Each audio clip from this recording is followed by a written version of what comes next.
Então, como nós tínhamos estudado no primeiro capítulo, o primeiro capítulo ele vem falando de vários aspectos importantes do que trataria, né? Como nós estudamos na sexta-feira passada. E na própria sexta-feira passada, nós ainda, a Bíblia, em Apocalipse capítulo 1, ela cita 7 igrejas, das quais nós vamos começar a estudar elas agora. Nós não vamos nos atentar a todas hoje, todas elas estão no capítulo 2 e 3. Hoje nós vamos então pegar estas 7, contando com hoje, 7 sextas-feiras, nós vamos estudar cada igreja, porque, como eu disse, cada igreja representa um período da história. Tá bom? Alguém se habilita a fazer uma oração para a gente iniciar? Isabela, ora. Oremos. Senhor nosso Deus, nosso Pai, obrigada pela oportunidade que o Senhor nos dá de mais uma vez abrirmos a Tua Palavra e estudarmos o que o Senhor tem revelado para cada um de nós. Pedimos sabedoria nesta hora para nós que vamos aprender e para o Marcelo, Senhor Deus, que vai ministrar este momento, estas aulas. Dá a ele, Senhor Deus, discernimento para que possamos compreender o que o Senhor quer nos dizer. Te pedimos por Jesus. Amém. Amém. Muito bem. Então, no capítulo 2, o verso 1 até o 7. É só o que abrange o estudo de hoje, tá? Então, nós vamos lá. Capítulo 2. Como a gente já tinha falado, as 7 igrejas do Apocalipse. Para quem não esteve presente no primeiro estudo, né, lembrando, a palavra Apocalipse quer dizer revelação. Dentro do grego, apo quer dizer distante, para longe, e calipsis quer dizer escuro, escondido, ou seja, o que traz as claras, né? Por isso que é revelação. Vamos lá, então, a primeira, como vocês estão vendo no mapa aí, ó, se vocês até tiverem, eu acredito que dessa forma vai ficar bem mais fácil para a gente estudar, e principalmente para vocês poderem ler, né? Eu verifiquei depois, a leitura estava muito ruim, vocês foram muito bonzinhos em não reclamar, não falar nada na hora, né? Poderiam ter falado. Vamos lá, caso o estudo esteja aqui, se você tiver o desejo, você pode até dar um print na tela, conforme ela vai passando e conforme o seu interesse. Caso você tenha um interesse um pouco diferente, ou você pode até escrever, tomar nota, conforme você achar melhor, tá bom? Então, vamos lá. As 7 igrejas do Apocalipse, capítulo 2. A primeira é Éfeso. A primeira igreja é Éfeso, e Éfeso quer dizer desejável, tá? Então, vamos lá. Lembra que nós estudamos lá no capítulo 1, agora eu vou recordar novamente. No capítulo 1 nós estudamos, e ele disse assim, lá no verso 11, em que dizia, eu sou o alfa e o ômega, o primeiro e o derradeiro. O que vês, escreve no livro e envia-o às 7 igrejas que estão na Ásia, a Éfeso, a Esmirna, Pérgamo, a Tiatira e a Sardes, e a Filadélfia e a Laodiceia. Então, nós vamos ver cada período. Vamos lá. Como vocês veem aqui esse relógio, já expliquei também que no período, quando João escreveu o Apocalipse, não tinham só 7 igrejas na Ásia, tinham muito mais igrejas. No entanto, estas 7 igrejas, elas têm algo especial. E o porquê? Qual a intenção de Pedro de escrever para essas 7 igrejas? Primeiro que não foi Pedro que escolheu aleatório. Foi o próprio Jesus, que não, como nós vimos, foi uma revelação de Deus a Jesus e aí por diante. Jesus a João, ao anjo, o anjo a João e João a nós. Então, mais 7 igrejas. Por que 7 igrejas? Como nós vemos lá no primeiro capítulo também, existem muitos números 7, 7, 7, 7, mostrando a importância do que era mesmo, vocês lembram? perfeição e totalidade, né? Então, esse 7, exatamente isso. João estava ali na ilha de Patmos, como vocês podem ver ali embaixo, a ilha de Patmos, e depois a primeira é Éfeso. Todas as cartas, elas foram escritas de uma maneira ordenada para essas 7 igrejas. E de uma maneira ordenada, como estava apontando antes, o relógio, porque ela vai sendo de forma conforme o relógio, horário. Por quê? Porque mostra o tempo. Ela poderia ir de Éfeso para Filadélfia, de Filadélfia para Esmirna, mas não foi assim que Deus revelou. Deus revelou mostrando o tempo, exatamente o tempo. Tá? Como nós lemos aqui, existem 3 aplicações para este entendimento. Como já falei também da primeira vez, o nosso método de ensino, o nosso método de abordagem é um método histórico, historicista, né? Tem gente que joga tudo para o futuro e tem gente que joga tudo para o passado. Muitas pessoas, por exemplo, quando leem esse texto, dizem que essa aplicação foi somente para as igrejas da época da Ásia, tá? Nem nada mais. Nós acreditamos, como já disse, que cada uma representa um tempo. Existem 3 métodos que a gente pode aplicar isso. Primeiro, que foram para 7 igrejas da Ásia. Sim, mas também elas foram para períodos da história, como eu já disse. E também elas podem ser para característica de todos os períodos. Tá? Ou seja, existem coisas que estão acontecendo hoje que estão no período da primeira igreja. E como nós vamos lendo, conforme nós vamos lendo, você vai percebendo que é realmente assim também. Vamos lá, então. Ela diz assim: escreve ao anjo da igreja de Éfeso. Isto diz aquele que tem na sua destra as 7 estrelas, que anda no meio dos 7 castiçais de ouro. Conheço as suas obras e o teu trabalho,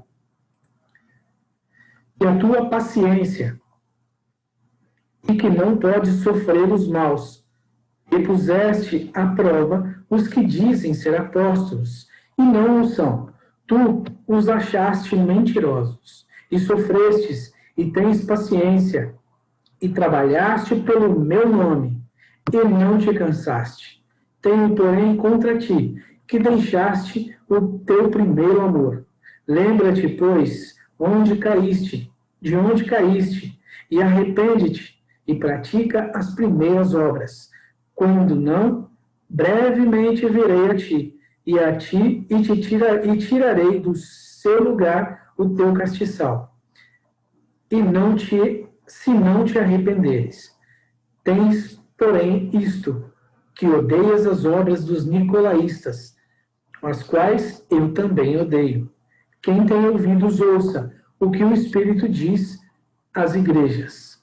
Ao que vencer, dar-lhe-ei a comer da árvore da vida que está no meio do paraíso de Deus. Muito bem, essa foi a primeira carta, então, que Jesus passou a dizer para ele passar para a igreja de Éfeso. Então, nós vamos entender. De todas as igrejas, tem algumas questões. Uma apresentação, um elogio, uma reprovação, um conselho, uma promessa, e mostra qual é o período profético. Essa igreja, por exemplo, que nós acabamos de ler, esses versículos eles dizem, mostra que é a igreja de Éfeso. A apresentação, o próprio Jesus, ele se apresenta como aquele que segura 7 estrelas e que anda nos 7 candeeiros. Nós vamos falar sobre isso daqui a pouco.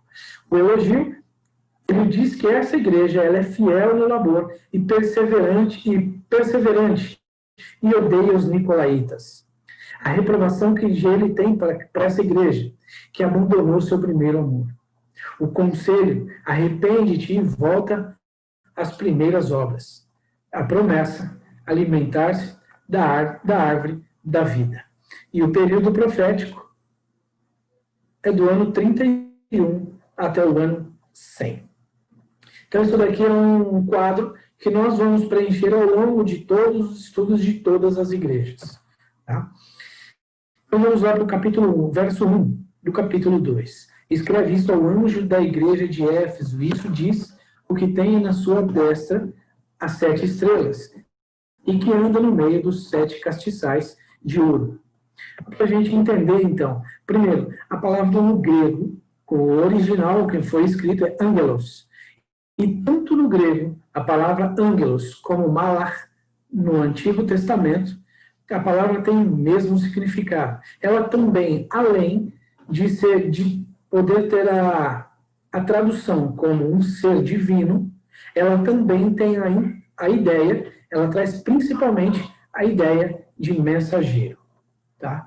Então nós vamos ver que Jesus tinha em cada igreja, ele diz que tinha nas suas destras 7 estrelas. E nós já vimos aí que as estrelas são anjos, então 7 estrelas. Ele tem aí os mensageiros em cada igreja. E ele não vai soltar, porque esses mensageiros têm desejo de estar nas mãos de Jesus. E que anda no meio dos 7 castiçais de ouro. Nós vamos ver isso daqui a pouco. Éfeso. Então, o anjo escreveu para a igreja de Éfeso. O mensageiro daquela igreja tinha algo a escrever. E a igreja de Éfeso, ele diz assim, a importância para a gente entender. Os primeiros líderes da igreja de Éfeso foram Priscila, Áquila e Apolo. A gente pode ver isso lá em Atos, acho que 18, se eu não estou enganado, Atos 18, a gente vai ver lá que Priscila e Áquila, eram os principais que estavam ali. Era totalmente fiel aos princípios fundamentais da doutrina de Cristo. Essas são as características principais da igreja de Éfeso, da igreja cristã de Éfeso, tá?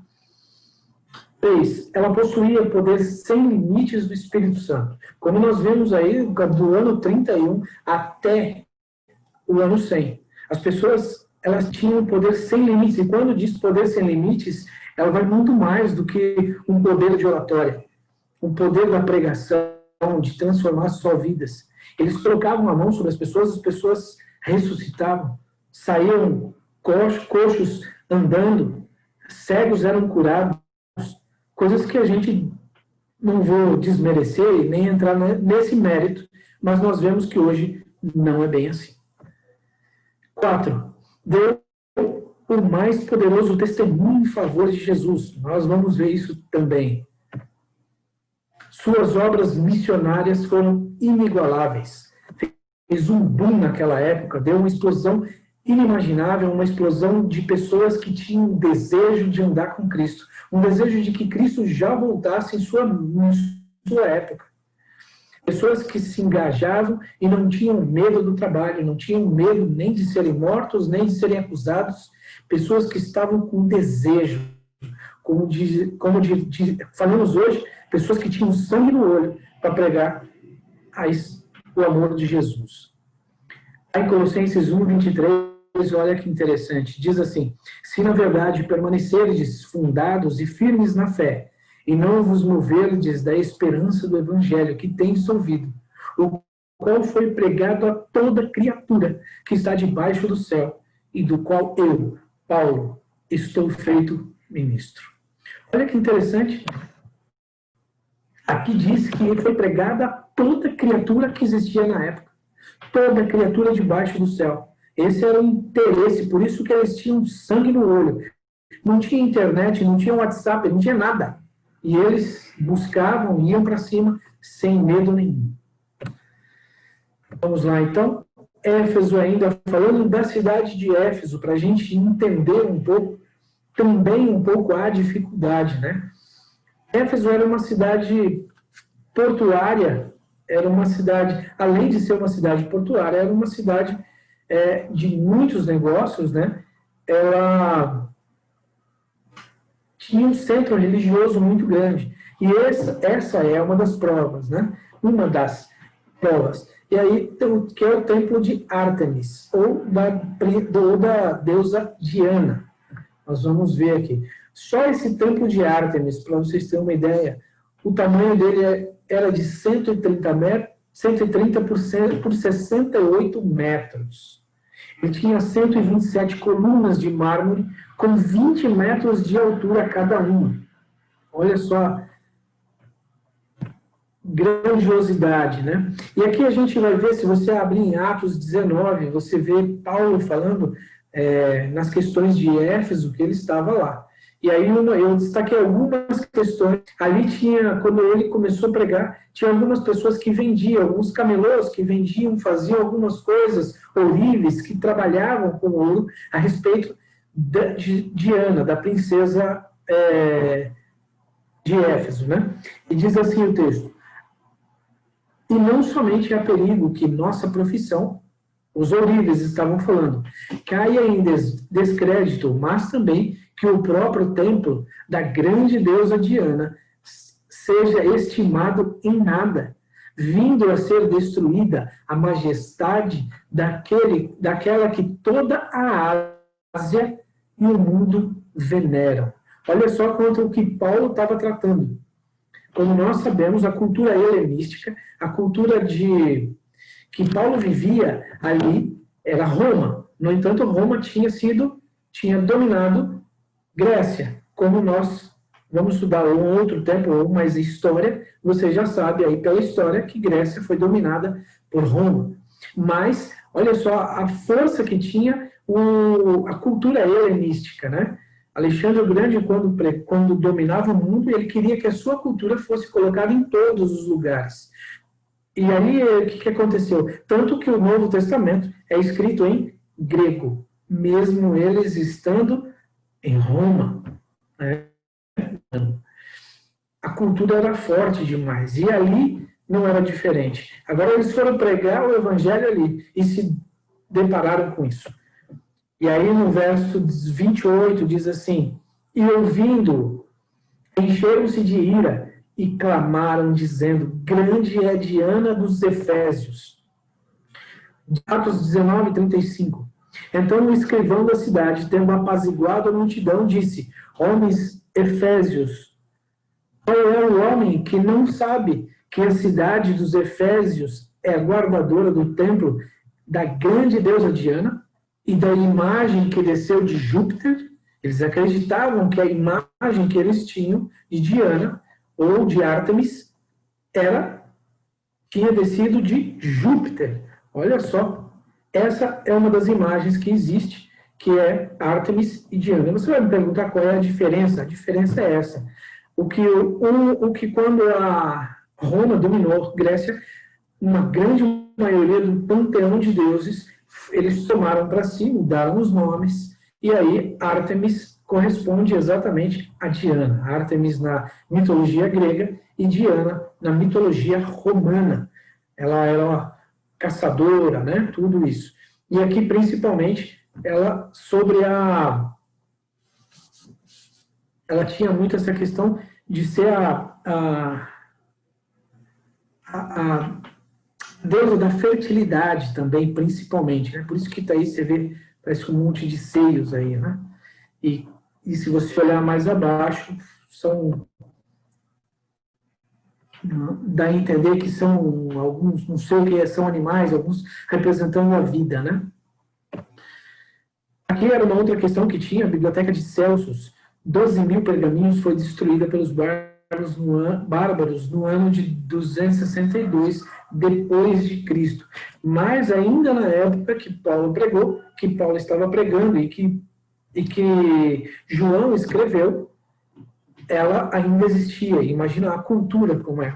Embora seja ainda um número muito menor, ínfimo aí, da Biblioteca de Alexandria também, que foi destruída, né? Tinha muito mais escritos. Muitas coisas se perderam. Esse aqui é o teatro onde Paulo ia pregar, mas aí dentro do contexto do capítulo que nós lemos aí, 19, de Atos 19, ele não deixa, alguns amigos dele não deixam ele pregar, mas era aí que ele ia, e aí tinha em torno de 30.000 pessoas, e todos estavam gritando, se você olhar lá no contexto, gritando que Diana é a deusa, viva Diana, e aí por diante. Então essa era a igreja de Éfeso que eles tinham, né? O contexto histórico.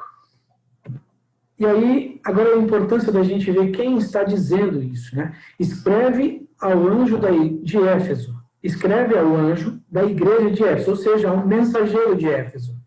Isto diz quem está dizendo e para quem está dizendo, né?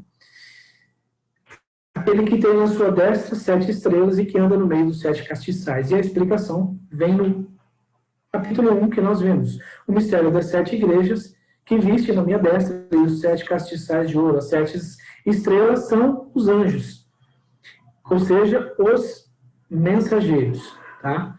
Os mensageiros das 7 igrejas. E os 7 castiçais de ouro que viste são as 7 igrejas. E que anda, olha só, e no meio, quem que anda no meio das 7 igrejas? Apocalipse 1,13 também, como nós já lemos, e diz, e no meio dos 7 castiçais, um semelhante ao Filho do Homem. Quem que era? Jesus. Eis que estou convosco durante todos os dias, até a consumação dos séculos. Amém. É uma grande promessa que Jesus deu, dizendo que mesmo em todas as igrejas, ele ia estar com a gente até a consumação dos séculos. Ele não ia nos deixar, não ia deixar a gente sozinho, né? Verso 2, conheço as suas obras, o teu trabalho e a tua perseverança, e o que não pode suportar, que não pode suportar os maus, e puseste à prova os que dizem ser apóstolos, e não são, e achastes mentirosos. Jesus conhece as obras. Em todos esses versículos que está se apresentando na sua tela, ele repete essa mesma coisa, que ele conhece as obras. Conheço as tuas obras. Aí vem uma pergunta. O homem é justificado pela fé, sem as obras da lei. É o que Romanos 3, 28 diz. E agora, a importância das obras são importantes ou não são? O texto lá em Mateus 16, 27 mostra, porque o Filho do Homem há de vir na sua glória e seu Pai com seus anjos, e então retribuirá cada um segundo as suas obras. Apocalipse 22, agora em Apocalipse 22, eis que cedo venho, e o meu galardão está comigo para dar a cada um segundo as suas obras. É claro que nossas obras são importantes, mas não são as nossas obras que vão nos dar o passe para a salvação. Primeiro nós somos transformados. Primeiro nós andamos com Jesus, aceitamos que nós somos errados, que estamos errados e necessitamos de mudança na nossa vida. E quando nós começamos a entender isso e nós nos alimentamos de Cristo diariamente, é Ele que vai mudando as nossas atitudes. Quem roubava, deixa de roubar. Quem falava palavrão, isso vai aos poucos. E muitas pessoas dizem, não, isso não é problema, falar palavrão não é problema. Será que não? Pedro, ele foi reconhecido no meio da multidão, simplesmente pelo modo de falar. Olha a importância. Cuidado, se você quer ser reconhecido como um cristão no meio de uma multidão, saiba como se proceder, saiba como se portar. É claro que a gente precisa entender, eu não preciso mudar para aceitar Cristo na minha vida, para andar com Cristo. No entanto, eu preciso andar com Cristo, e é Ele quem vai me mudar. Então, as minhas obras, elas são um reflexo do meu andar com Cristo. E aí é onde mostra a diferença, que muitas pessoas hoje acabam misturando e achando que tem que fazer as coisas para serem salvos, para ganhar um crédito com Deus. Com Deus não se trabalha com créditos e débitos, né?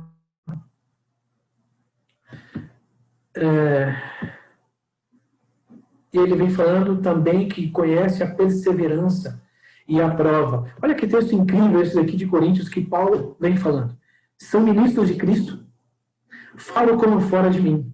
Eu ainda mais em trabalhos, muito mais em açoites, mais do que eles. Em prisões, muito mais. Em perigo de morte, muitas vezes. Recebi dos judeus 5 quarentenas de açoites, menos 1. 3 vezes fui açoitado com varas. Uma, fui apedrejado. 3 vezes sofri naufrágio. E uma noite e um dia passei no abismo. Em viagens, muitas vezes. Em perigos de rios, em perigos de salteadores, em perigos da minha nação, em perigos dos gentios, em perigos das cidades, em perigos do deserto, em perigos do mar, em perigos entre falsos irmãos, em trabalhos de fadiga, em vigílias muitas vezes, em fome e em sede, em jejum muitas vezes, em frio e nudez. Além das coisas exteriores, me oprime cada dia o cuidado de todas as igrejas. Será que às vezes você ou muitas pessoas, a gente passa por alguma coisinha e já não reclama? Estou trabalhando demais na obra de Cristo, na obra de Deus estou trabalhando demais, está cansativo. Será que Paulo tem alguma coisa para ensinar a gente? Isso mostra o desejo que eles tinham de passar o evangelho, de sangue na veia mesmo. Acho que é o que falta para a gente, talvez seja esse sangue no olho, né? Mas vamos lá. E aí ele diz que não pode suportar os maus, né? Questão da perseverança. Romanos 2, versos 6 e 8, diz assim, o qual recompensará a cada um as suas obras, a saber, a vida eterna, o qual, com perseverança em fazer o bem, procuram a glória, honra e incorrupção, mas a indignação e a ira dos que são contenciosos, desobedientes a verdades e obedientes à iniquidade. Mentirosos. Vós tendes por pai o diabo, que quereis satisfazer os desejos de vosso pai. Ele foi homicida desde o princípio, e não se firmou na verdade, porque não há verdade nele. Quando ele profere mentira, fala do que lhe é próprio, porque é mentiroso e pai da mentira. E aqui, dentro do contexto, foram esse tipo de pessoas que Paulo encontrou. Muitos mentirosos. Falavam que eram isso e aquilo, e de repente, o que tinham era somente mentira. O exemplo está aí. Ananias e Safira foram dados como mentirosos. Apocalipse 2, verso 3. E sofreste, e tens paciência, e trabalhaste pelo meu nome, e não se cansaste. Olha que interessante. Como nós lemos lá o verso 3, o verso que Paulo diz, tudo que ele passou, mesmo assim, ele não se cansou. Ele trabalhou pelo nome de Cristo, e tudo valeu a pena. Será que quando eu e você damos um estudo bíblico ou fazemos alguma coisa, saímos, cansamos, chegamos tarde, será que o sentimento que temos é, nossa, isso está me matando? Ou é o sentimento de prazer por estar fazendo e acrescentando na obra de Cristo? Dentro do que eles iam passar, o período que nós lemos, de 33 até 100, 31 até 100, até o ano 100, olha só o que eles passaram. Os judeus, primeiramente, depois da morte de Jesus, Estevão, entre outros, que foram aceitando a Cristo. No ano 41 a 54, foi o período que o imperador Cláudio estava comandando. No ano 49, ele declarou que nenhum dos judeus deveriam ficar em Jerusalém. Nenhum em Jerusalém, em Roma, em lugar nenhum ali. Por isso foi conhecido como a diáspora dos judeus. E só depois, então, eles voltaram, em 54, com a morte de Cláudio, do imperador Cláudio. Os cristãos, para o imperador Cláudio, ele declarou, existem documentos que mostram, declarando, os cristãos definidos, eles eram definidos como superstição nova e maléfica. No ano 54 até 68, o imperador foi Nero. Nero, em 64, ele acusou de incêndio Roma e perseguiu os judeus em massa. E quem botou fogo? O próprio Nero. E colocou culpa nos cristãos. Olha só, essa carta de Tácito Cornélio, ele nasceu em 54, morreu em 120.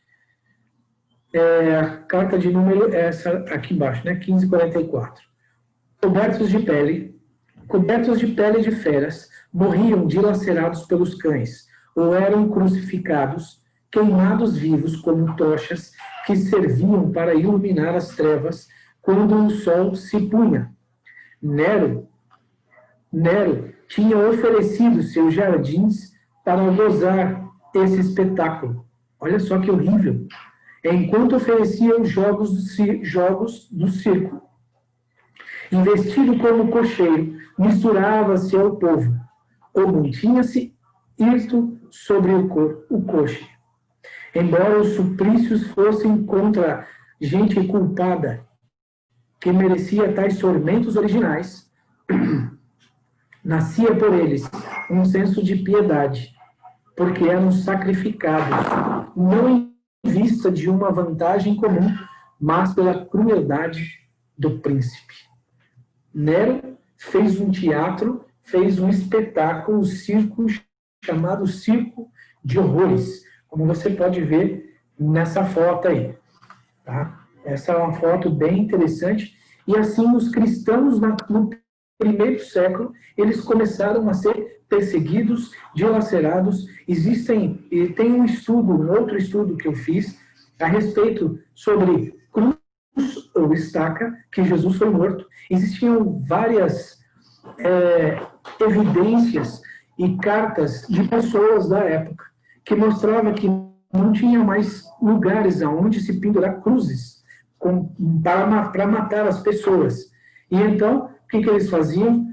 Pessoas eram crucificadas em árvores, nas próprias árvores. Já nem tiravam as árvores para fazer mais o patíbulo e as outras partes que compunham a cruz. A morte pelos cristãos aí foi uma coisa mais horrível, e por isso eles foram perseguidos. Como vocês podem ver aí, muitos estavam sendo queimados, e ele oferecia a parte de onde ele vivia para as pessoas assistirem as pessoas sendo queimadas e mortas.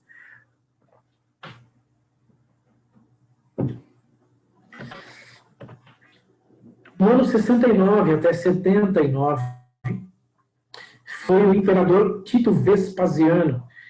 Tito Vespasiano, ele ordenou no ano 70 a destruição do Templo de Jerusalém. É muito interessante que no Templo de Jerusalém foi prevista, né, quando Jesus, lá em Mateus 24, o historiador, Jesus fala ali, né, ai das grávidas e tal, embora Mateus 24, ele faz uma menção, é uma profecia de dupla aplicação, onde ele fala principalmente para a destruição do templo, que aconteceria no ano 70. No entanto, também a respeito do fim dos tempos, na volta de Jesus. E ele fala muita coisa ali sobre destruição. E essa, principalmente, o historiador Flávio Josefo, ele conta que foram mortas em torno de 1.100.000 judeus naquela época, só em Jerusalém. 1.100.000, fora o templo que foi totalmente destruído. Essa foi a segunda destruição, né? Que foi o templo do ano 70, através do comandante Tito Vespasiano, né? Olha, aí tem uma foto, uma pintura na realidade, né? Uma foto que naquela época não existia máquina, né? Mas a gente vê aí E no mesmo ano, 70, iniciou também a construção do Coliseu. Olha só que coisas que os cristãos daquela época passavam, né? O que a gente passa hoje é fichinha. Hoje nós temos liberdade para pregar e não pregamos. Naquela época, eles eram ameaçados de morte e saíam para as ruas, sem medo, como eu disse, com sangue no olho, para pregar Cristo, porque eles sabiam a importância do amor e de andar com Cristo. Como é transformada uma pessoa, como uma pessoa pode ser transformada quando ela busca andar com Cristo.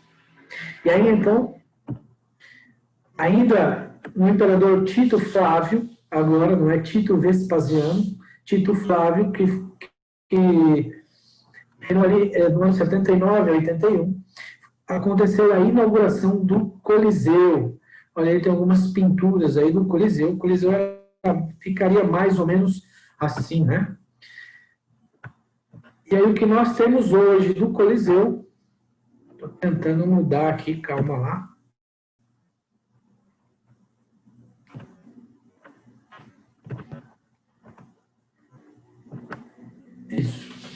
No ano 81, no ano 80 inaugurou o Coliseu, então, e no ano 81 até 96, quem ficou ali foi o imperador Domiciano.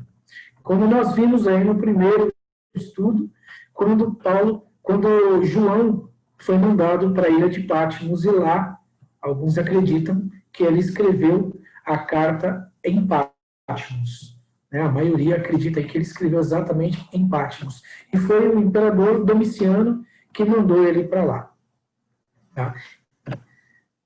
E aí, como nós vamos ver aqui, as coisas que eles sofreram, os cristãos eram levados, animais eram soltos, gladiadores e vários lugares.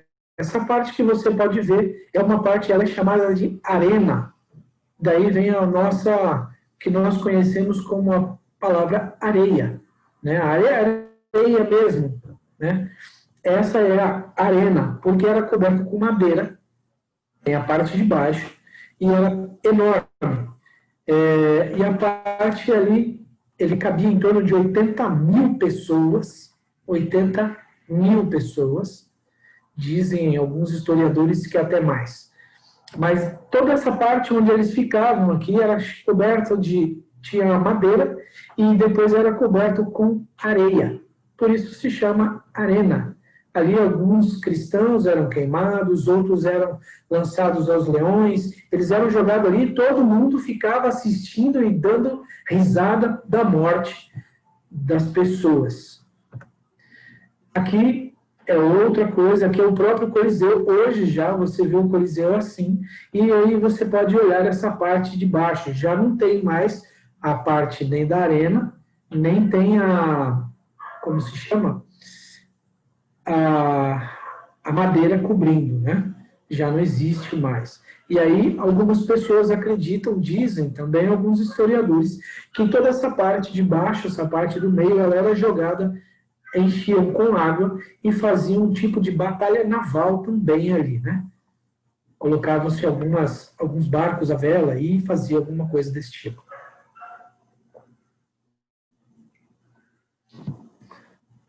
Apocalipse 2:4. Tenho, porém, contra ti que deixaste o teu primeiro amor. É interessante essa questão do primeiro amor. Eu não sei, eu nunca tive carro novo, zero, né?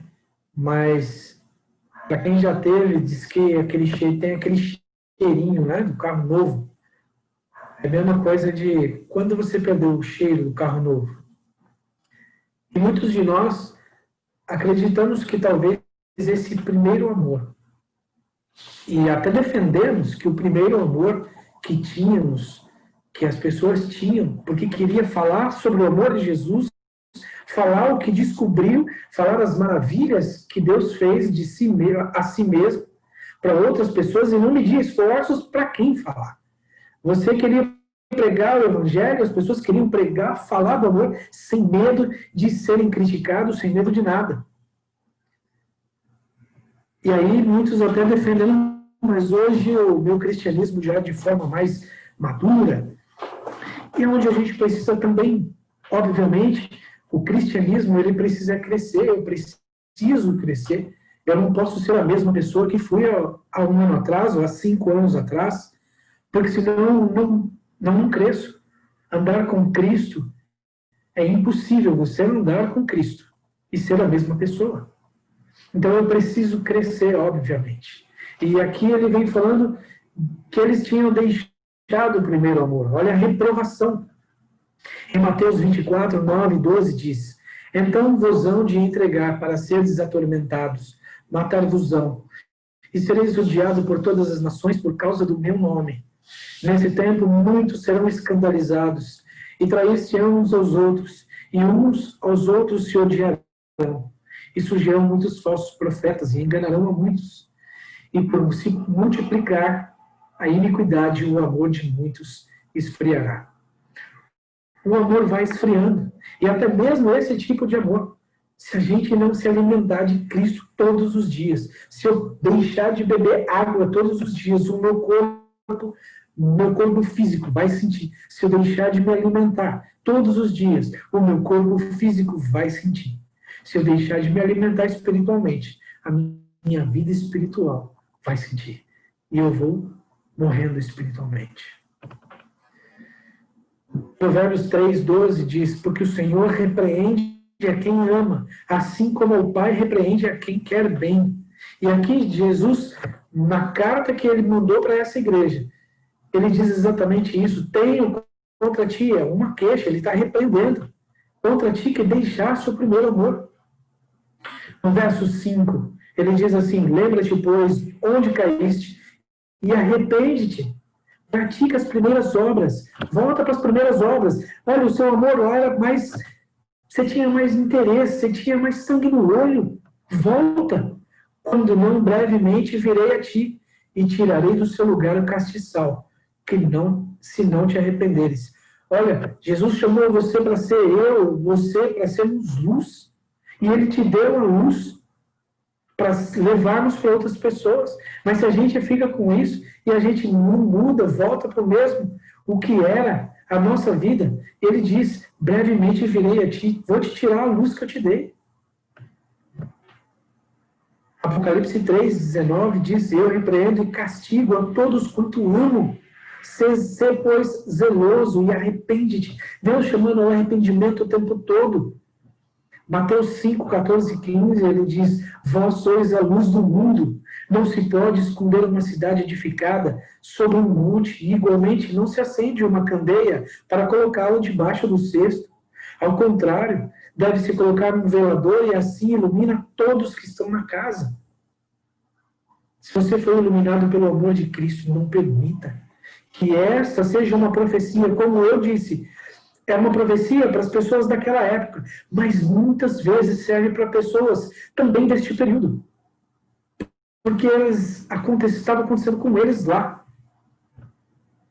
Hebreus 10:32 diz assim, lembrai-vos, pois, dos dias passados, em que depois de seres iluminados, suportastes grande combate de aflições. Não desanima. É isso que ele está falando. Volta, não desanima. Apocalipse 2:6. Tens, porém, isto, que odeias as obras dos nicolaítas, as quais eu também odeio. Jesus estava falando que esse grupo de pessoas odiava as obras dos nicolaístas e ele também odiava. Mas que obras são essas dos nicolaístas? Apocalipse 2, verso 15. Ele vai voltar a falar sobre a mesma coisa. Assim tens também que seguem a doutrina dos nicolaístas, o que eu odeio. Quais são as obras dos nicolaístas, segundo historiadores? Adultério, poligamia, fornicação, comportamento homossexual, incesto, por qualquer outra atividade sexual pecaminosa, atividade impura, antinatural e impura, salvo pela graça. Alguns cristãos prosélitos acabaram de ser conversos. Acreditava-se que esses cristãos tinham tudo isso. Agora não precisa mais, mesmo sendo alguns judeus e outros que não eram judeus, eram gentios, mas que tinham esse salvos somente pela graça. Ou seja, não precisava de mandamento, não precisava de mais nada. Podiam fazer o que quisessem, como não é diferente. Hoje está sendo pregado exatamente isso. Muitas pessoas acreditam que podem ser salvos somente pela graça. Aí você me pergunta, está errado? Não. Mas lembra, quando você é a graça, Deus te transforma. E se Ele te transforma, as coisas que Ele odeia, você deixa de fazer naturalmente, porque você está andando com Cristo. É Ele que vai fazer a mudança. Eu não posso continuar fazendo coisas erradas e falar assim, não, Deus está... Eu estou banalizando a graça de Deus. A graça, a palavra graça, ela é hesed, quer dizer, hesed ou rein, por exemplo, no hebraico, ela quer dizer exatamente isso. É um favor imerecido. Você não merece, mas eu estou te dando. E porque eu não mereço, então eu vou fazer o que eu quero. Isso é banalizar a obra de Deus. Isso é banalizar o amor de Deus, o perdão que Deus deu. É tornar a graça barata demais. Ela já é de graça, mas não foi barata. Foi caro demais. custou a vida do nosso Senhor Jesus. E eram exatamente essas as obras dos nicolaítas. Irineu de Leão, que nasceu em 120, ou 140 a 200, ele afirma ser essa pessoa que está em Atos 6:5. Olha só, o que o texto diz. E este parecer contentou a toda a multidão, e elegeram Estevão, um homem cheio de fé do Espírito Santo, e Filipe, o Prócoro, e Nicanor, e Timão, e Parmenas, e Nicolau, prosélito de Antioquia. Irineu de Leão, que viveu muito mais lá para trás, no 2º século, afirma que este Nicolau é o que começou com essas obras chamadas obras dos nicolaítas. No entanto, a história também, eu não posso dizer só uma coisa. A história através de Eusébio de Cesaré, que viveu anos mais tarde, contesta isso, diz que não é esse Nicolau. No entanto, não dá para saber, né? Apocalipse 2:7, quem tem ouvidos ouça o que o Espírito diz às igrejas. Ao que vencer, dar-lhe-ei de comer da árvore da vida, que está no meio do paraíso de Deus. Quem tem ouvidos, ouça. Essa é a mensagem de Deus. E todos esses versículos em Apocalipse, ele faz a mesma menção. Quem tem ouvidos, ouça. Lembra que nós estudamos no primeiro? Bem-aventurado aquele que lê, os que ouve, os que pratica. Olha só a importância de ouvido. Quem tem ouvidos, ouça. Mas não da forma que Jesus falava, né? Para que ouvindo não entendam, né? É ouvir e ouvir com atenção e colocar em prática. Permitir que Cristo mude a nossa vida. Essa era o que Jesus estava falando ali, principalmente. E em todos esses outros textos aqui, nos evangelhos, Mateus, Marcos, Lucas também, né? E o Senhor Deus fez brotar da terra, ele vem falando que Jesus vai dar a árvore de comer, a árvore da vida. Olha só que maravilha, que promessa. A árvore da vida, ela é citada outra vez em Gênesis, em Apocalipse, mas ela é citada pela primeira vez lá em Apocalipse, Gênesis 2:9, e diz que o Senhor Deus fez brotar da terra toda a árvore agradável e à vista, e boa para a comida, e a árvore da vida no meio do jardim, e a árvore do conhecimento do bem e do mal. O fruto, olha só o que diz Provérbios, o fruto do justo é a árvore da vida, o que ganha almas é sábio. E a árvore da vida é o que dava a eternidade a todos. Por isso que quando pecaram, a Bíblia mostra que quando Adão e Eva pecaram, e eles foram expulsos do paraíso, e foram colocados 2 anjos com espadas flamejantes, não permitindo que eles entrassem para que não comessem da árvore da vida, porque o pecado agora seria eterno. Olha a importância. E aí Deus não poderia fazer nada. E agora ele pode. Então, Apocalipse 2, a igreja de Éfeso, ele se apresenta como aquele que segura 7 estrelas, ou seja, aquele que segura os 7 mensageiros das 7 igrejas. O elogio é fiel no labor e perseverante e odeia os nicolaítas. Reprovação, abandonou o primeiro amor. Conselho, arrepende-te e volta às primeiras obras. Promessa, se alimentar da árvore da vida. E o período dessa igreja de Éfeso, do ano 31 até o ano 100. E aí, as próximas igrejas, nós vamos mostrando como os períodos vão avançando, o que cada uma representa e como o período histórico vai mostrando que se encaixa perfeitamente a profecia com a história. Muito bem, chegamos ao final desta apresentação. Podem abrir seus microfones. Fernanda, é um prazer tê-la aqui, viu? Marcelo, boa Eu não noite. tô conseguindo virar a câmera. Olá! Tudo bem? Tudo bem? Tudo A bem, tudo Fernanda em é uma grande paz. amiga da família. Seja bem-vinda. Alguém Muito tem algum obrigada. comentário, alguma pergunta? Sim, nesse momento, né, da passagem no Apocalipse, o quanto... Por quê, né? Por que que o inimigo ele encontra tantos espaços para entrar na nossa vida? A gente permite? O que que acontece com nós?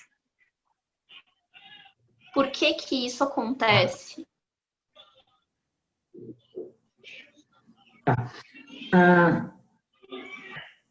Inicialmente, o plano de Deus nunca foi que Satanás entrasse em nossas vidas. O plano inicial de Deus era nos dar a vida eterna. Nos criou para amor e vida eterna. No entanto, através do seres que não conheciam o que era pecado, desobedeceram o que Deus já tinha instruído. E através disso, por Satanás não conseguir destruir a Deus, ele queria tomar o lugar de Deus, a Bíblia diz, e por não conseguir destruir a Deus, ele vai aonde? Aonde que consegue ferir a Deus, quando ele fere os seus filhos. É impossível qualquer ser humano ferir a Deus ou qualquer ser criado ferir a Deus. No entanto, Certo. o ser humano, ele é vulnerável por causa do pecado. Então é através de uma mentira, Através de Seria muitas isso? mentiras, através de Muitas, muitas né? colocadas ao longo do tempo, através de nosso enfraquecimento intelectual, do nosso enfraquecimento físico. Satanás ele tem o poder de entrar através dos nossos 5 sentidos, e aos quais a gente precisa tomar cuidado. Do que a gente vê, do que a gente se alimenta, do que ouvimos. Tudo isso. E aquilo, um ser humano pós-pecado, a nossa tendência é acabar gostando daquilo que nos afasta de Deus. No entanto, quando Deus vai e chama o ser humano, e o ser humano entende esse amor, o ser humano começa a não querer mais. Eu não quero mais isso. E quando o ser humano não quer mais aquilo que ele sabe que é gostoso, porque o pecado é gostoso, porque ele sabe que o pecado é bom. No entanto, ele sabe que o pecado desagrada ao eterno. Ele sabe que o pecado desagrada àquele que nos criou para sermos eternos. E o pecado nos não vai deixar com que nós continuemos para a eternidade. O pecado vai fazer com que o ser humano viva apenas 70, 80 ou qualquer tempo de vida que tiver. Sim. E então, só mais uma pergunta. O inimigo ele separa a gente, porque durante muitas leituras, muitos estudos, muitas coisas que eu me apeguei, eu percebi o quanto as coisas separam. Tem muitas leituras, muito conteúdo, muito ali, vai por aqui, né? E a gente só precisa da simplicidade, de um lugar só. Marcelo, Quer me dizer, dá licença para Exatamente. completar a fala da Fernanda, posso? Pode Fala, por sim. favor. Licença. Sim. Só, Pode usando... por favor, peço, Isabela, só um pouquinho. Por favor, eu peço até para ficar até mais fácil, se vocês ativarem as câmeras também, para ficar até visualização melhor. Tá Pode certo. falar. Tá. A sua já está, pode deixar ativado. Tá certo. Então, Fê, só completando aí o que você falou, dentro do contexto que o Marcelo acabou de falar, é interessante que o que está no verso 7, né? Que diz assim: quem tem ouvidos, ouça o que o Espírito diz às igrejas. Que isso seja trazido para cada um de nós hoje. Porque o que está escrito na palavra é o que realmente o Senhor Deus quer de cada um de nós. E ele diz, e aqui tem uma promessa, ao vencedor, dar-lhe-ei que se alimente da árvore da vida, que se encontra no paraíso de Deus. Então, nós temos que cuidar com aquilo que a gente lê aqui, lê ali, lê acolá, como você falou, porque nós precisamos filtrar a nossa leitura na palavra de Deus, ouvir o que Deus está dizendo na palavra dele. Porque, às vezes, eu, como escritora, como editora, ou qualquer uma outra coisa, eu posso acabar colocando num livro ou em outro alguma coisa que eu quero escrever, o que eu quero passar. Entendeu? E aí eu vou manipular a sua ideia, a minha ideia, a ideia do fulano, a ideia do Beltrano, para longe do que a palavra de Deus diz. Então, é aquilo que o Marcelo falou, não era plano de Deus de forma alguma que nós pecássemos ou que nós sofrêssemos. O inimigo entrou, mas ainda é plano de Deus que sejamos salvos, que sejamos vencedores e que saiamos dessa situação como vitoriosos. Então, por isso, o Marcelo tem gasto do tempo dele para estudar e nos ensinar sobre o Apocalipse, para que a gente saia realmente dessa impressão de que tudo é mal, de que tudo é ruim. Não, tem coisa boa vindo por aí. O Senhor Deus tem revelado na palavra dele coisas boas para nós também. Então, o inimigo acha que vai ser só coisa ruim, que vai só estragar a nossa vida, mas o nosso Deus tem bênçãos para nos dar. Tá bem? Então, só assim para completar a sua dúvida, para o Marcelo poder abrir aí para outras perguntas, tá? Fernando, um beijo. Muito obrigada. E uma outra questão é o cuidado, até, Fernando, até a questão... A Fernanda saiu? Não, tô aqui ainda, tô ouvindo, é que eu desativei a câmera. Ah, tá. Então, uma outra questão que é muito importante a gente tomar cuidado é o excesso de informação, e hoje nós vivemos num período de excesso de informação. Excesso de informação traz confusão. Quando a pessoa não tem uma mente, ela pode ser até um adulto, no entanto, quando ela não tem uma mente formada, ela, eu digo não na questão física, mas na questão até mesmo de pensamentos, do que é da vida mesmo, ela acaba se confundindo e fica em indecisões por tantos caminhos diferentes. Mesmo dentro da própria igreja, mesmo dentro da teologia, existem mais de 50 religiões só dizendo ser do cristianismo. E como filtrar isso, então? Olha a bagunça. Como eu posso filtrar e saber o que é aquilo e o que não é? É muita confusão. Agora, você imagina dentro de filosofias que estão se apresentando hoje, que não são novas, mas são filosofias antigas, e algumas são novas, sim, mas que vêm sendo colocadas ao longo dos anos, ao longo da sua vida, ao longo da minha vida. E se a gente não aprende a filtrar cada uma delas, tentar buscar, entender, saber aonde buscar, a gente vai ficar com um problema. Foi uma experiência por aí que aconteceu comigo recentemente, né? Mas mais para frente eu quero falar sobre isso, penso em escrever também, porque foram caminhos que eu me perdi mesmo e me geraram essas confusões. Eu tenho só 20 anos, né? Então é muito fácil um oferecer ali, vai por aqui, o outro oferecer, vai por ali.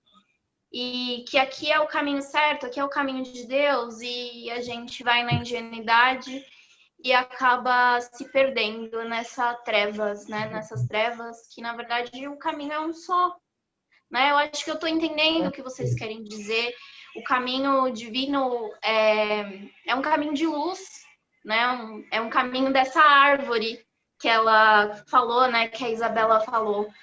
E eu acho super importante eu estar aqui agora nesse momento. Eu agradeço muito agora por estar tendo essa oportunidade de estar aqui agora viva nesse momento. Nós também. Estamos muito felizes Amém. de você estar aí, principalmente participando. Pedrinho? Posso falar uma coisa? Posso falar? Pode falar. Primeiro, parabéns por ter apresentado. Eu sabia que tinha coisa boa. mas me surpreendeu, assim, contexto histórico, as informações que você... contexto lá da igreja, assim, algo assim, espetacular. E... Então, depois, sim, eu gostaria de ter esse... me passa esse conteúdo aí. Ele vai ficar gravado. Oi? Vai ficar gravado, disponível no YouTube. O contexto que ficou da época, sabe? Os contextos históricos que Paulo e João, né, enfrentou, nossos irmãos primitivos, né? Nossos pais, nossos patrícios. E a menina comentou como o inimigo tem espaço, né? E às vezes damos espaço para o inimigo. Espaço tal que usou impérios, governos, em anos e mais anos, né? É o período de Roma, que é bem extenso também, aqui por muito tempo. E, assim, a gente tem que buscar Deus de verdade mesmo, sabe? Em oração. Às vezes eu acho assim, o Paulo, os nossos pais aí, né? Os patrícios, meio que super-herói. Hoje eu entendo que ele fala nas cartas de Timóteo, né? Combati o combate, né? Completei a carreira e guardei a fé. É isso aí. Tantas lutas que se enfrentou, né? Tantas provações, né? Não desistiu, né? Permaneceram nos caminhos do Senhor. E não desistiu. E É isso aí. a menina falou também que tem muitas informações e muitas crenças, né? Me parece que falou isso, né? Isso? Oi? É Fernanda o nome dela. Isso que ela falou, né? A menina aí? Fernanda. Isso, então. Uma coisa que me alegra é como interpretar, né? Como interpretar a Bíblia. Há linhas de interpretações. E uma delas, nossa, que é a mais confiável, que é a historicista. Que a hora que quantas informações você pegou na história, encaixa certinho. Você usou vários textos aí dos evangelhos, das cartas de Paulo, que encaixa certinho no Apocalipse. Tem interpretações futurista, preterista, dispensacionalista, e que eles fatiam e se perdem nas profecias. E o método, né, a linha historicista, é que mais confiável, né, que confirma ali que se encaixam, né, nas profecias. Então, até nisso, né, somos privilegiados e felizes, né, por ter essas verdades que muitas das vezes a gente não ouve, né, como diz, né, o verso, né, dá ouvidos, né, ouvir, né, ouçam, né, o verso, né, verso 5. É isso aí. Muito bem, Pedro. Obrigado. Mais alguém?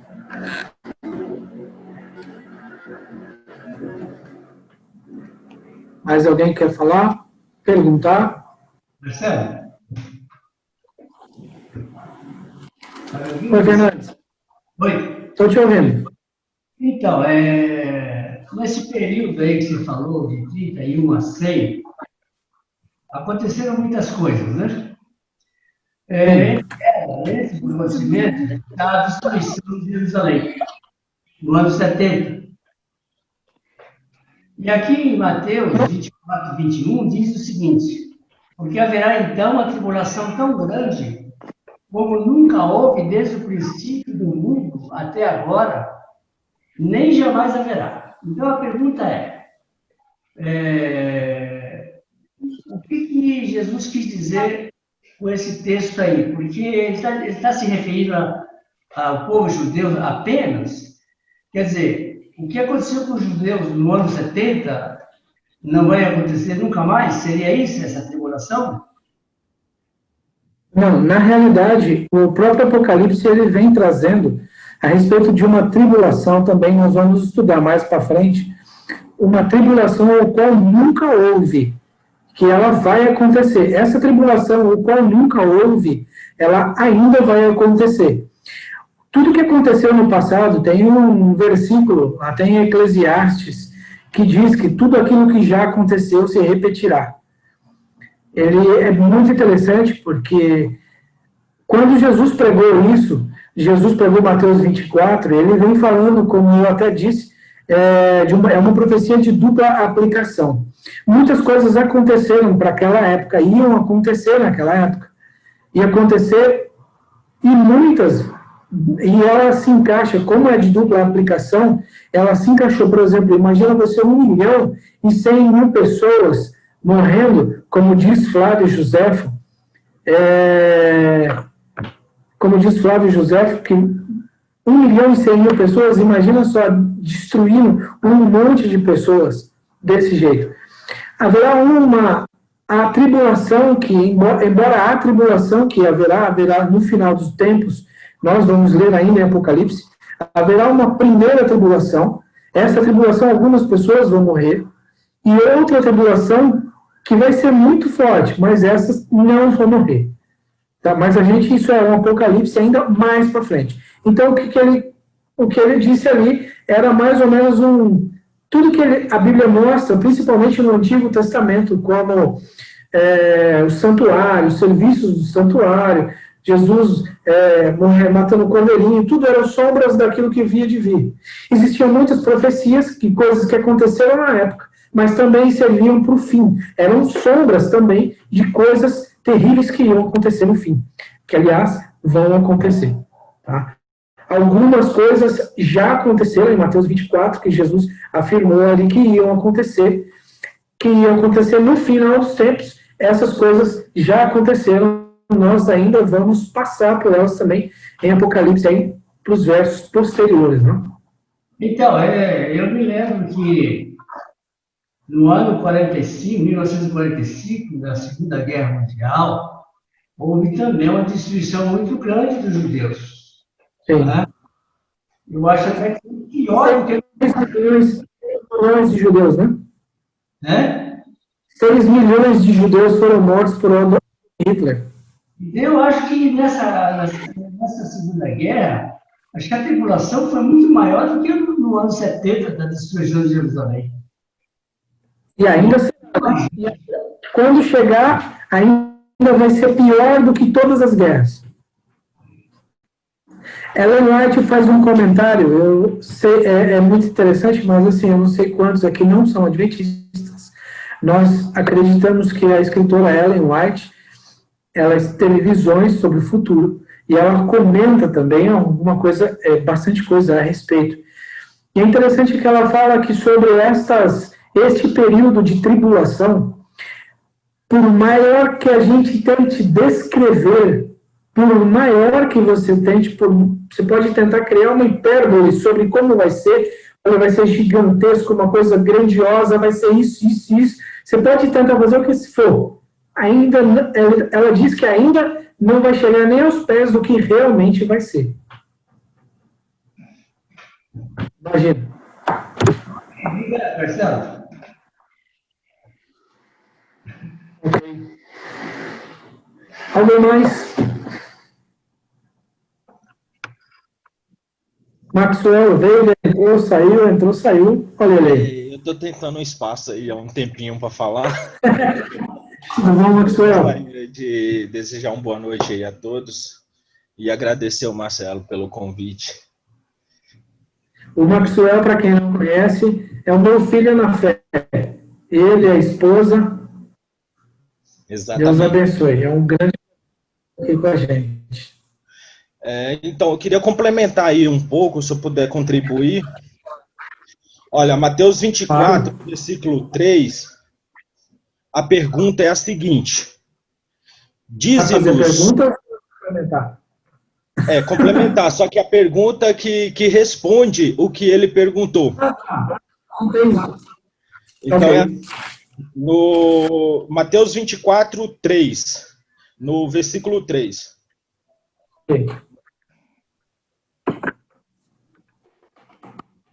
Pode ler. Pode?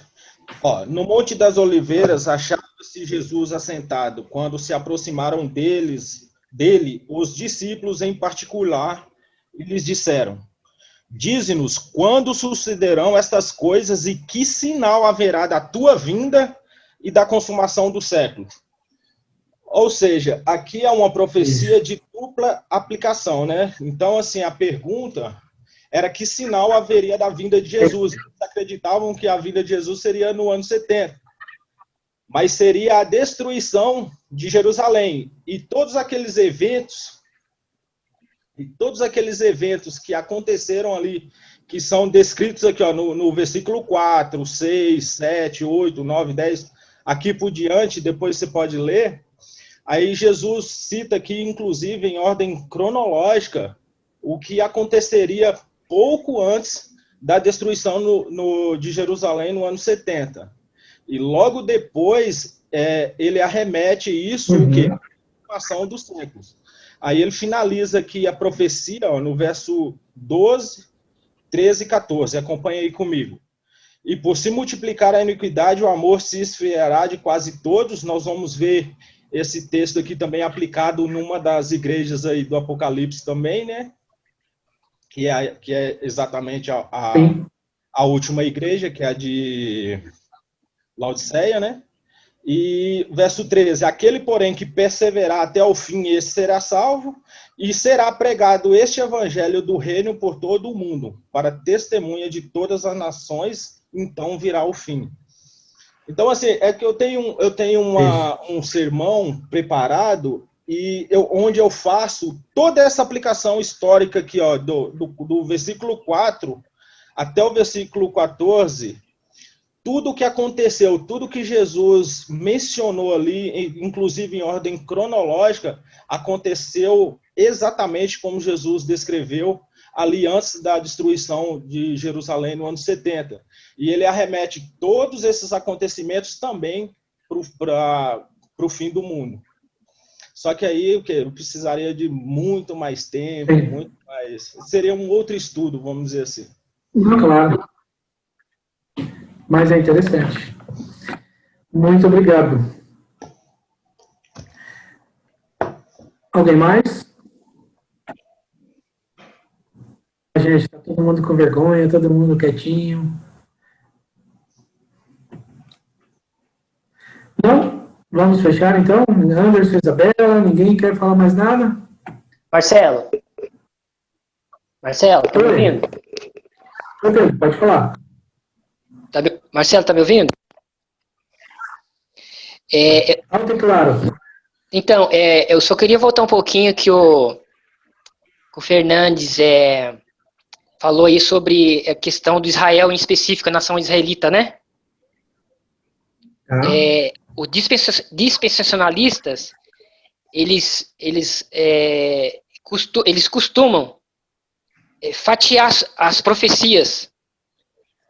Inclusive, eu acho que você conhece o Heber Cocarelli, do Veja o Programa Vejam Só, né?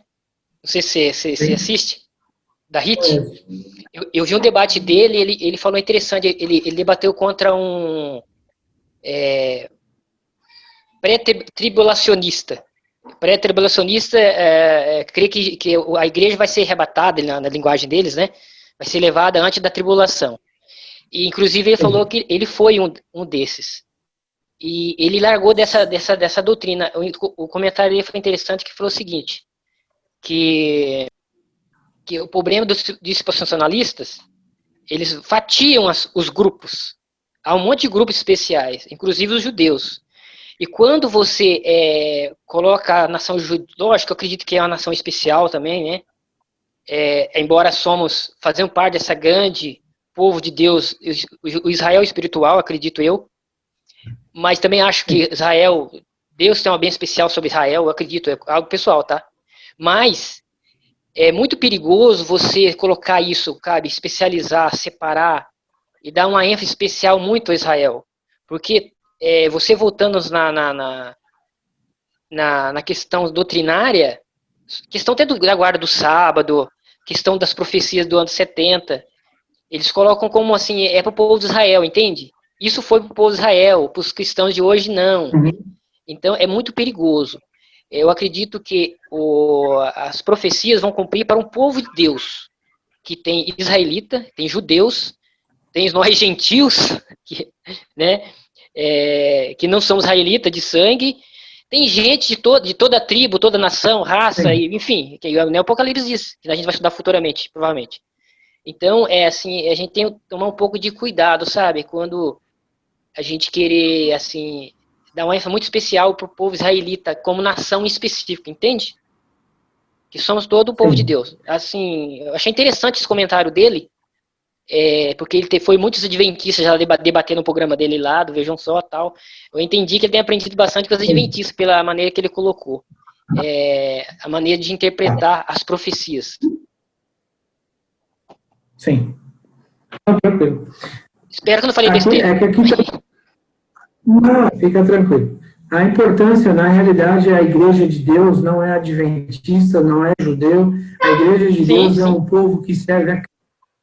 Né?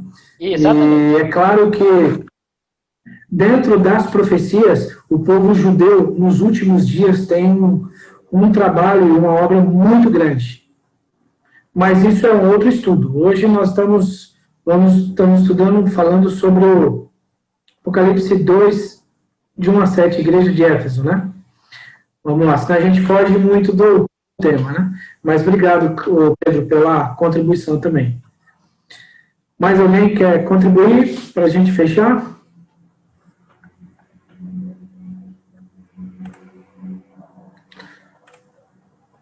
Não? Muito bem. Mais um Tem pouquinho, algumas Marcelo. pessoas aí. Oi. É só uma curiosidade, sobre os Nicolaitas lá. Será que um dos diáconos foi o... Nossa, cara, me fez pensar, sabe? Será que um dos historiadores estão certo? É Irineu, né, que você falou, né? Irineu de Lyon afirma que sim, mas o outro diz que não, né? Mas Irineu de Lyon, ele viveu mais próximo do que o outro comentarista, né? Mas o interessante é que nem só Paulo, como os outros, Pedro e outros apóstolos, eles insistiam muito na tecla de ter inimigo entre eles, né? De ter ali pessoas que fazia parte ali do grupo de Deus, mas que se apostatou e trabalhava contra, entende? Mas enfim, são coisas secundárias. Sim. Como nós lemos no texto, todos que gostaram, acreditaram, mas como Satanás não permaneceram na verdade, né? Exatamente, nesse sentido. Conhecer a verdade, conhecereis a verdade vos libertará. No entanto, mas para você ficar livre, permanecer livre, você precisa permanecer nela, né? E como diz ali, tanto o texto que o próprio Satanás, ele conheceu a verdade, ele saiu do céu, ele estava com Deus, no entanto, não veio na verdade, é o que a Bíblia diz, né? Que possamos nós, não só permanecer na verdade, mas voltar ao primeiro amor também, e voltar a andar cada vez mais, ter sangue no olho, como eu disse, né? Para pregar a mensagem de Cristo. E permitir que Ele mude a nossa vida. Tá bom? Finalizamos por aqui, então. Alguém mais quer falar alguma coisa? Não? Pedrinho, então fecha você, faz uma oração. Oremos então.